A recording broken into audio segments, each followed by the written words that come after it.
Hi, Sean.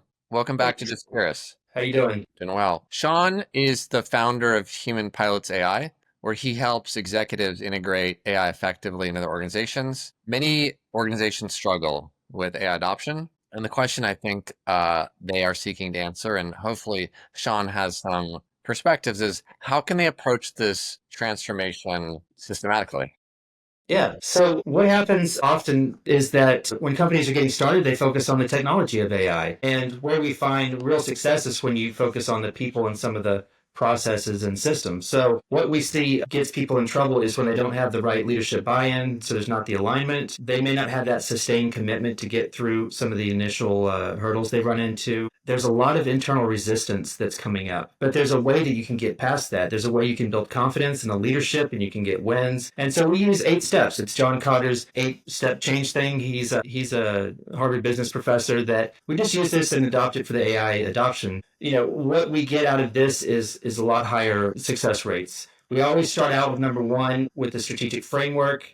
We're building that groundwork for creating a sense of urgency. So you have to lay out, you identify what are the real competitive issues in the marketplace. What are the challenges that are going to be faced if, they delay adoption? So you have to build that sense of we got to get up and go. That's step one. Step two is build that guiding coalition. So this is the group that's going to be your AI champions throughout the company. Some companies talk about having one person in charge. I have not seen that all of those attributes in one person to work across the company, but what I have seen work really well is when you bring people from different disciplines, from different business units. So operation, finance, strategy, all those people together, and they are working on the AI initiatives. So it's to guide the company forward.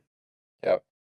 Yeah. So number three would be developing the vision and the strategy, and this has to be clearly communicated. This has not been. I've worked on a few of these with larger organizations where they have pockets of ideas and they're working towards something, but they don't have a grand vision. And so when you set that and then you start to communicate it internally, it starts to build a lot of morale and momentum. So we want to create that crisp, comprehensive vision.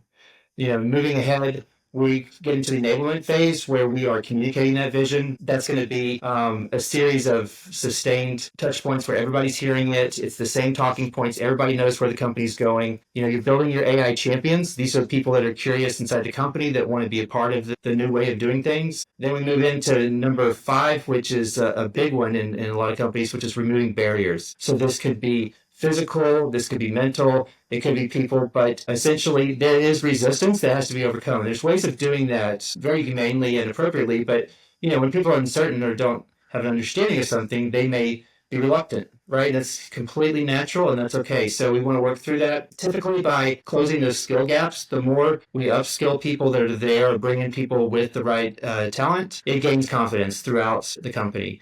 And we do that by ongoing experimentation and learning. Sometimes if the learning muscle is not there, we have to develop that. If they need an agile kind of ongoing process, we can support that. But the idea of failing forward, so we're learning, we're taking small little incremental steps and we're just moving forward all the time. But we want to create those short-term wins. These are where the AI pilots and proof of concepts come in. The reason it needs to be orchestrated is that many times companies will do pilot projects across the company, but they don't always connect to a central strategy or align with the business goals and values. And so we want to just make sure that everything's well integrated and that we can build on those. They have to be high visibility, low risk, but something that we can celebrate and that will be most likely to be successful. So that would be Step six, moving into the integration and growth phase. That's where we get into the scale. And that's where we have the successful AI projects under our belt. We're building momentum.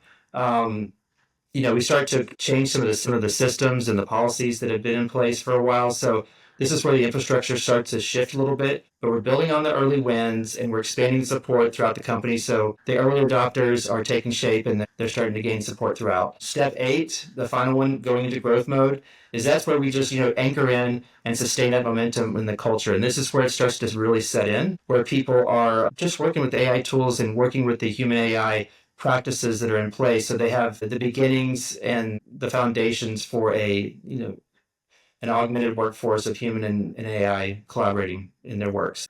It's no longer a thing of we don't do it here. It's like this is how we do it. This is human and AI. We work with these tools. This is just table stakes. This is how we do it. So, having that alignment off the beginning is going to be very, very important. The better we see internal alignment, the better results we see. Having the culture that's ready for it is what's going to lead to the sustained, continued adoption. Awesome. I've got a few questions to build on this. First is, what's the right calendar for is there a right calendar for these Mm. 8 steps? And how does one conceptualize how long it may take or should take to execute against this process? Right. So typically, how I work is in 2 week sprints. You want to keep it adaptive and quick learnings and quick iterations. The beginning stage with the executive buy in, that could, depending on everybody's calendar and how ready they are to get started, that can be anywhere to a couple of weeks to a few months to get alignment and then start to build out the vision. Going into the early phases of pilots, I see, typically 3 to 6 months, 18 months for very, very large organizations in some cases. But it really does depend on that early stage assessment of where they are in their culture. Are they ready? What's their risk tolerance? Have they been through a similar digital transformation where they have some key data pieces already in place where they're ready to go? Do they have people that have a mindset of growth? All these are going to be factors to determine how fast it can go. So this is an ongoing piece. And as new technology comes in, this year and our future is pretty uncertain right now. So we have to create some muscles for adapting to whatever changes come our way. Great. And one of the key elements of this process is communication.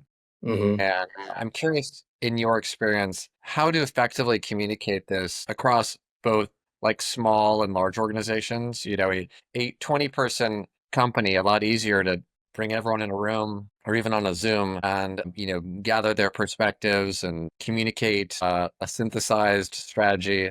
An organization of 100 or 1,000 or 5,000, it becomes much more difficult. In your experience, like, how does one effectively communicate when the organization gets larger? Yeah, so like you said, the bigger it is, the more it needs to be communicated. It needs to be clear across multiple touch points of email and town halls or however they might talk to their folks. But one of the most powerful pieces I've seen is when the leader themselves model the change. And so others see that this is serious and this is for real. That doesn't happen all the time, but when it does, it's really compelling. So when the leader is saying, "Hey, I'm learning this. I'm trying this. Look what I did," that's getting people excited to say, "Oh, I want to try something like that too." But the communication, it has to keep going and going. It has to be repeated and repeated. Back to your point, there's not a always on or always off. I can tell you that most companies don't communicate enough on their Yeah. strategy and reason and purpose for why people are at work. And that's really the barrier to overcome is the resistance of people being kind of checked out or, disengagement at work is pretty high. And so we want to overcome that and make sure that they can feel good about what they're doing, feel like they're learning, like they're being supported, like their careers are being nurtured and they're growing in their company and they believe in the mission. Yeah. And across like all of your experiences helping organizations better understand and navigate this new world, what leadership personas are most like common? And I guess by persona, I'm thinking like in terms of titles Mm-hmm. and roles, so that people who are listening to this say like, oh, well, I am a leader that could be the point person for a process like this. What types of leaders have you worked with? So I've worked as CEO, COO, CFO, Chief People, Chief AR, HRO, Operations, Marketing, CMO. There's not a cookie cutter answer to your Yeah. question. Yeah. The type of person in the company does have similar patterns. And what I see is that that person is going to be curious, ambitious, and really willing to learn and lead by example and lead authentically. So leadership is changing as we go through these new phases. So the need for the why of leadership stays the same, but the how is changing. And so the way that they communicate, the way they move forward, it has to be somebody open to adapting their leadership style and communicating and working with people and now technology in a way that hasn't been done before. So it takes a very open mind, which you don't always find, but when you do, those are the ones that really step up and shine as the leaders. Sean, I really appreciate you sharing these perspectives, and hopefully this inspires some of our audience to pursue a similar path. Great. Thanks, Derek.